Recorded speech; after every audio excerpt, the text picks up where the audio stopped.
Blind fold challenge. भाई आज हम पूरी फैमिली के साथ में खेलने वाले हैं ब्लाइंड फोल्ड चैलेंज। तो चलिए शुरू करते हैं। चलो स्टार्ट करते हैं गेम, देखते हैं कौन बता पाता है और कौन नहीं बता पाता। तो हम स्टार्ट कर रहे हैं कुनाली से। कुनाली फंस गया अभी इस बार। मगर क्यों?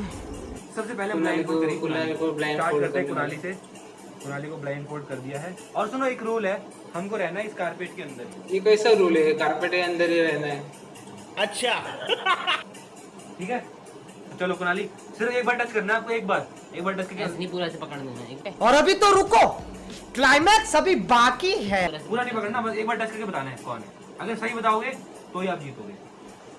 अरे मांगी का निया भी दे दे। मैं नहीं बताऊंगा। अरे अरे यार अरे देखो इधर देखो कैसे कैसे जा रहे हैं। देखो ये सब क्या देखना देखो, पड़ रहा है। कैसे अच्छा कैसे है जा मैं रहे हैं। अंधा हूँ। अरे चाचू ने पकड़ लिया कुनाली ने।